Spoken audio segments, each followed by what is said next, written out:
కాంగ్రెస్ ప్రభుత్వం అసెంబ్లీలో ప్రజా సమస్యలపై చర్చించకుండా బురద రాజకీయాలకు ప్రాధాన్యమిస్తుందని మాజీ మంత్రి ఎమ్మెల్యే హరీష్ రావు విమర్శించారు.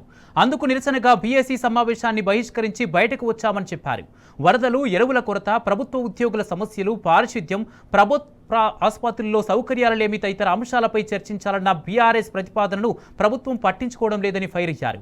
ప్రజా సమస్యలు పక్కదారి పట్టించి 2 రోజులు మాత్రమే సభ నిర్వహిస్తే ఎలా అని ప్రశ్నించారు. బీఏసీ సమావేశం అర్థం పర్థం లేకుండా పోయిందని విమర్శించారు. రేపటి ఎజెండా ఏందో ఇప్పటి వరకు చెప్పలేదన్న హరీష్ రావు రాత్రికి చెప్తే ప్రతిపక్ష ఎమ్మెల్యేలు ఎప్పుడు ప్రిపేర్ అవ్వాలని నిలదీశారు. రాష్ట్రంలో రైతులు గోసబడతా ఉన్నారు. కాంగ్రెస్ ఏమో బీజేపీ పేరు చెప్పి తప్పించుకుంటుంది, బీజేపీ ఏమో కాంగ్రెస్ పేరు చెప్పి తప్పించుకుంటుంది. కాంగ్రెస్ బీజేపీలు దొంగ నాటకాలు ఆడి రైతులను గోసబెడతా ఉన్నారు. అందువల్ల అసలు కాంగ్రెస్ తప్ప బీజేపీ తప్ప ఏంది ఈ సమస్య కారణం ఏంది? 10 ఏళ్ల బీఆర్ఎస్ హయాంలో లేని సమస్య ఇప్పుడు ఎందుకు వచ్చింది? దానికి ఏదైనా పరిష్కారం చూపిద్దాము అనే అంశం మీద శాసనసభలో ఈ ఎరువుల కొరత మీద మాట్లాడాలని బీఆర్ఎస్ పార్టీ ప్రతిపాదించింది. గ్రామాల్లో పారిశుధ్య నిర్వహణ సరిగా లేక మలేరియా, డెంగ్యూ, వైరల్ ఫీవర్స్ తో ప్రజలు బాధపడతా ఉన్నారు. గ్రామాలు, పట్టణాల పారిశుధ్య నిర్వహణ, ఈ అంటు రోగాల మీద చర్చించాలని అడిగాం.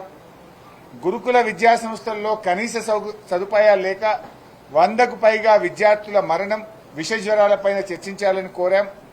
ఫీజు రియంబర్స్మెంట్ డబ్బులు విడుదల గాక ఎస్సీ, ఎస్టీ, బీసీ, మైనార్టీ పిల్లలు ఇబ్బంది పడుతున్నారు కనుక ఫీజు రియంబర్స్మెంట్ మీద కూడా వెంటనే చర్చ చేయాలని చెప్పి కోరాం.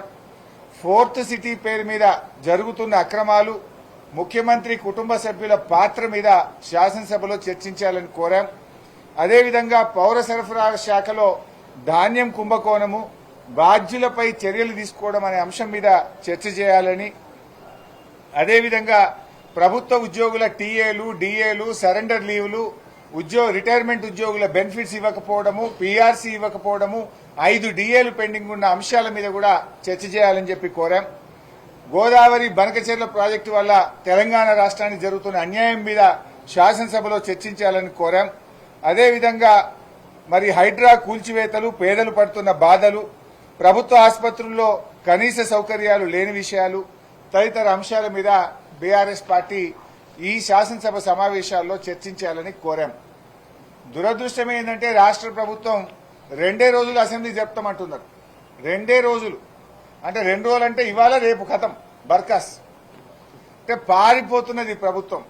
ప్రజా సమస్యల మీద చర్చించకుండా శాసనసభ వాయిదా వేసుకొని పారిపోతున్నారు. వరదల మీద మాట్లాడదామంటే వరదలు ప్రాధాన్యత కాదు, బురద రాజకీయాలు మాట్లాడుకుందామంటున్నారు. ఎరువుల మీద, రైతుల మీద మాట్లాడదామంటే అది మెల్లగా మాట్లాడుకుందాం, తొందరేమున్నది అంటున్నారు. అందుకే ఎరువుల మీద, రైతుల కష్టాల మీద, వరదల మీద, ప్రజలు పడుతున్న బాధల మీద మాట్లాడడానికి ప్రభుత్వం ముందుకు రాకపోవడం వల్ల మేము బీఏసీ మీటింగ్ నుంచి వాకౌట్ చేసి బయటకు రావడం జరిగింది. ఒక రాష్ట్ర ప్రభుత్వానికి రైతుల కంటే ముఖ్యమైంది, వరద బాధితుల కంటే ప్రధానమైన ఎజెండా ఏముంటుంది? వరదల మీద మాట్లాడడానికి ప్రభుత్వం సిద్ధంగా లేదు, ఎరువుల కొరత మీద మాట్లాడడానికి సిద్ధంగా లేకపోతే ఈ బీఏసీ మీటింగ్ కు అర్థం లేదు. ఈ శాసనసభ సమావేశాల పట్ల మరి ప్రజలు నమ్మకాన్ని కోల్పోతారనే విషయాన్ని కూడా మేము చాలా గట్టిగా చెప్పాం. ప్రభుత్వ ధోరణి చూస్తే కాళేశ్వరం కమిషన్ రిపోర్ట్ ను పెట్టి బురద రాజకీయాలకు పాల్పడే ఆలోచన కనబడుతున్నారు. దాని మీద మేము చర్చకు సిద్ధం. పీపీటీకి అవకాశం ఇవ్వండి. ఒక్కరోజు కాదు, కాళేశ్వరం మీద 4 రోజులు మాట్లాడదాం. ముందు ఆ బురద రాజకీయాలు ఎప్పుడన్నా మాట్లాడుకోవచ్చు. కష్టాల్లో ఉన్న రైతుల గురించి ఫస్ట్ మాట్లాడండి. కష్టాల్లో ఉన్న వరద బాధిత జిల్లాలు, ప్రజల గురించి మాట్లాడదామంటే లే మాకు వరదలు ముఖ్యం కాదు, బురద జల్లుడే ముఖ్యము అన్న ధోరణి ఇవాళ రాష్ట్ర ప్రభుత్వంలో కనబడతా ఉంది. అది రేపు ఒకటే రోజు పెట్టారట. బీసీ బిల్లు రేపే, కాళేశ్వరం రేపే, ఇక అసెంబ్లీ వాయిదా వేసుకొని పోతారు. అంటే వరద బాధితులు ఏమన్నా గాని, రైతులు ఎరువుల కొరతతో ఇట్లనే బాధపడని, మాకు సీమ గుట్టినట్టు లేదు, మాకు సంబంధం లేదన్న ధోరణిలో ఇవాళ రాష్ట్ర ప్రభుత్వం ఉన్నది. సో ప్రధాన ప్రతిపక్షంగా ఈ ప్రభుత్వం యొక్క వైఖరికి నిరసనగా, మీరు ఎరువుల మీద చర్చించడానికి ముందుకు రానందుకు నిరసనగా, వరద బాధితుల్ని ఆదుకోవడం విషయంలో చర్చించడానికి ముందుకు రానందుకు నిరసనగా మేము సభ నుంచి వాకౌట్ చేశాం. సభ కనీసం 15 రోజులు జరపాలి కదా. ఏది పెడతారో కూడా చెప్తలేరు. మేము బీఎస్సీ నుంచి వాకౌట్ చేశాం. మేము అడిగాం అసలు రేపటి ఎజెండా ఏంటి అంటే రేపటి ఇంకా చెప్పారట, రాత్రి 9కి చెప్తారట. రేపు సభలో ఏం చర్చిస్తారో ప్రజలకు చెప్పకపోతే, సభ్యులకు చెప్పకపోతే మేము ఏం ప్రిపేర్ అయి రావాలి, రేపేం మాట్లాడాలి? ప్రజాపాలన అంటే ఇదేనా? ప్రజాస్వామ్య పునరుద్ధరణ అంటే ఇదేనా? ప్రతిపక్షాల గొంతు నొక్కుడు, ప్రజా సమస్యలు చర్చించకపోవడం, ప్రజల గురించి పట్టింపు లేకపోవడం, ఎజెండా నిర్ణయించకపోవడం అంటే ఇదంతా కూడా ఇవాళ ప్రజాస్వామ్యాన్ని ఖూనీ చేస్తున్నారు. మాట్లాడితే రాహుల్ గాంధీ గారు రాజ్యాంగాన్ని చేతిలో పట్టుకొని తిరుగుతాడు. ఇదేం రాజ్యాంగం? అసలు ఇదేనా ప్రజాపాలన? ఇది ప్రజాస్వామ్య పద్ధతులా? 2 రోజులు మాత్రమే అసెంబ్లీ పెడతాం. ఆ 2 రోజులు కూడా ప్రజా సమస్యలు చర్చించాం. కేవలం బురద రాజకీయాలే మాకు ప్రాధాన్యత.